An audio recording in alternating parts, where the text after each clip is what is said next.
అనుకూలమయ్యే విధంగా వారు దాన్ని మార్పులు చేర్చుకు తీసుకొస్తారని చెప్పి చెప్తా ఉన్నాను. ఇంకా చాలా సమస్యలు ఎదుర్కొంటా ఉన్నాం. ముఖ్యంగా అందరికంటే ఎక్కువ బాధ్యత మీది. ఈ దేశం బాగుపడాలంటే, దేశం అభివృద్ధి చెందాలంటే మాలాంటి నాయకులు మేము ఎన్నో శాసనాలు చేస్తూ ఉంటాం.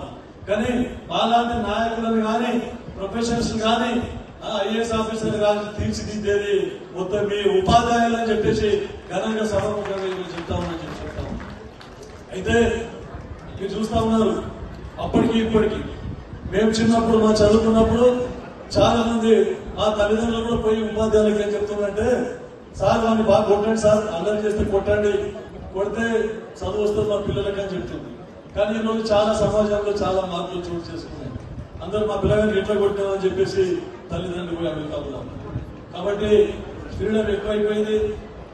ఉపాధ్యాయులు ఈ రోజు పిల్లలను వర్గీకరించి ఏదైతే first class, second class, third class ఉంటారో వాళ్ళందరినీ కూడా ఎవరైతే వీక్ ఉన్నారో సరిస్తున్న వారికి ఎక్కువ శ్రద్ధ పెట్టవలసిన అవసరం ఉందని చెప్పేసి మరొకసారి అందరికీ చెప్తా ఉన్నాం.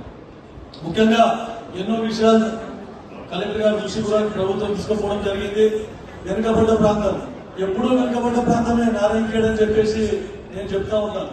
నిజంగా కూడా వెనుకబడ్డ ప్రాంతం. అక్కడ అన్ని ర్యాంక్స్ వస్తున్నాయి. First rank, third rank, fourth rank government స్కూల్లో గవర్నమెంట్ జూనియర్స్ కాలేజ్ నుంచి రావడం జరిగింది. అది ఎవరి ఘనతను కాదు, మీ ఉపాధ్యాయులు లెక్చరర్ల ఘనత. ఈరోజు సభాముఖంగా మీకు అందరికీ అభినందిస్తా ఉన్నాను. ఇంకా కూడా మా విద్యార్థులకు